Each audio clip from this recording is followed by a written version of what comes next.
Hi friends, welcome to Madhavi vlogs.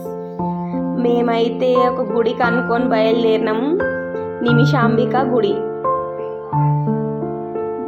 ఎంత హ్యాపీగా బయలుదేరినాం అంటే అసలు చాలా రోజుల నుంచి అనుకుంటున్నాం అనమాట, పోవాలి చూడాలి అమ్మవారిని. మొత్తానికి ఈరోజు కుదిరిందనమాట. అట్లా ఆటోలో, మా ఊరు నుంచి బస్సు లేదు ఆ టైంకి. సరే అని ఆటో ఎక్కి బయలుదేరినాము. ఆటో నుంచి మళ్ళా బస్సు డైరెక్ట్ సికింద్రాబాద్కి.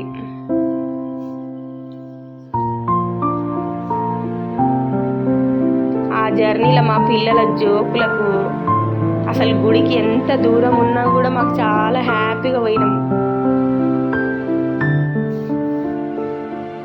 ఆర్టీసీ బస్సు ఎక్కినాము. అందులో కూడా వీడియో తీసిన. అక్కడ ఎన్నుకున్న వాళ్ళందరూ నన్ను చూస్తున్నారు, అమ్మ ఏం బ్లాగ్ తీస్తుందని. ఆయన ఎవరు చూసుకుంటే మనకేంది, మనం వీడియో తీయాలనుకుంటుంటే తీయాలనేసి తీసిన వీడియోలు అయితే ఆడాడ చిన్న చిన్న క్లిప్పింగ్ తీసిన అనమాట. చాలా బాగా అనిపించింది. బస్ ఎక్కి డైరెక్ట్ సికింద్రాబాద్లో దిగినాం. ఇంకా అసలు మాకు అడ్రస్సే సరిగ్గా తెలియదు ఎట్లా పోవాలో. అయినా సరే అడుక్కుంటైనా సరే పోవాలి ఇక గుడికి అనేసి ఒక పంతం కట్టుకున్నాం అనమాట. చాలా రోజుల నుంచి అనుకుంటున్నాం కానీ ఎప్పుడు కుదరలే. మొన్న ఇక గట్టిగా అనుకొని బయటికి బయలుదేరినాం. లాస్ట్కి సికింద్రాబాద్కి చేరిందనమాట మా ఊరు బస్సు.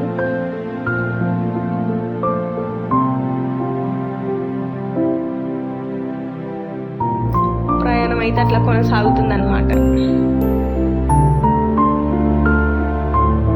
సికింద్రాబాద్లో దిగిన తర్వాత మళ్ళీ ఆటో బుక్ కాలేదు ఆ గుడికి. మాకు లొకేషన్ అక్కడ తెలియదు కదా, అడ్రస్ అనేసి ఆటో బుక్ చేస్తే ఆ బుక్ అయ్యి మళ్ళీ క్యాన్సిల్ అవుతున్నాయి. సరే అనేసి ఒకటి డైరెక్ట్ ఆటో మాట్లాడుకున్నాం. ఈడ షాపింగ్లో చూసిన నుంచి మా పిల్లలు అయితే ఇంకా మమ్మీ అదిగోని ఇదిగోని అని అడుగుతుంది. ఇవన్నీ కొనుక్కుంటూ కూస్తే మనకు గుడి మిస్ అయిపోతాం అనేసి ఇంకా తీసుకొని వచ్చిన అనమాట. మొత్తానికి ఆటో మాట్లాడుకొని గుడికి అయితే చేరినాం. గుడి అసలు లోపలికి పోయేదాకా కాలనీలు అసలు గుడే కనిపిస్తలేదు. గుడి దగ్గర పోయేదాకా గుడి కనిపించేది. గుడి అయితే చాలా బాగుంది. లోపలికి ఎంట్రీ ఇచ్చినాం కానీ ముందే చెప్తున్నారాడ అసలు వీడియోలు తీయొద్దు, వీడియోలు తీసిరంటే గల్లలు వేసేస్తాం మీ ఫోన్లు అని. ఒకసారి పంతులు అయితే ఒక 10 నిమిషాలు క్లాస్ కూడా తీసుకుంటా అనమాట. అమ్మవారు అయితే రియల్గానే ఆడ కూర్చుందేమో, మనన్నే చూస్తుందేమో అన్నట్టుంది. చాలా మంచిగా అనిపించింది. మన మొక్కు నెరవేరాలంటే 16 ప్రదక్షిణాలు అయితే చెయ్యాలంట. 16 ప్రదక్షిణాలు అయితే చేస్తున్నాం. చేసి మా కోరికనైతే అమ్మవారికి చెప్పుకున్నాం. తర్వాత కొబ్బరికాయలు సమర్పించినాం.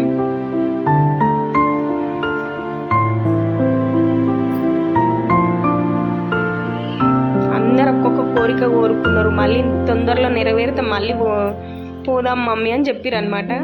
ఆ అమ్మవారు అయితే చూడ చక్కని బంగారు తల్లిలాగా ఉందన్నమాట. మాకైతే చాలా హ్యాపీగా అనిపించింది ఆ గుడి. శ్రీరాముల వారు, రామయ్య తండ్రి చాలా బాగున్నారు. సాయిబాబా, దత్తాత్రేయ, శివయ్య,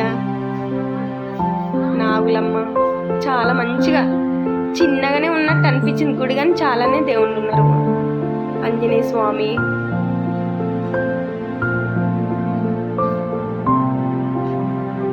ఆ గుడిలో ఉన్నంతసేపు అయితే ఎంత మనశ్శాంతి ఉందంటే, ఎంత ప్రశాంతత మెయిన్ జీవితంలో. మా ముక్కులని మొక్కుకొని ప్రశాంతంగా ఒక 10 నిమిషాలు అయితే కూర్చున్నాం అట్లా. ఇంకా లేట్ అవుతుంది, మళ్ళీ మా ఊరికి వచ్చేసరికి చీకటి అవుతుందేమో అనేసి మొక్కుకొని అయితే ఇంకా ఆడ బ్లాగ్ తీస్తున్నాం అనమాట. తీస్తుంటే కూడా అందరు నన్ను చూస్తున్నాము, మేము బ్లాగ్ తీస్తుందని. ఈ అమ్మవారు అయితే నల్లపోచమ్మ ముంగటనే ఉందన్నమాట. ఇక లోపలికి వెళ్ళే టైం లేక బయటకు వెళ్ళి వీడియో తీసిన. ఇక బయట ఇక్కడ కుంకుమ, కుబేర కుంకుమ అంట బాగుంది. ఫస్ట్ టైం చూసిన నేను, తీసుకొని ఇంకా మెల్లగా బయలుదేరినాం. చీకటి అయిపోయింది అప్పటికే.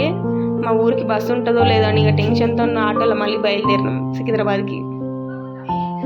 అక్కడ ట్రాఫిక్ ఆ నైట్ 7:30 అయింది మేము బయటికి వెళ్ళేసరికి గుడి నుంచి.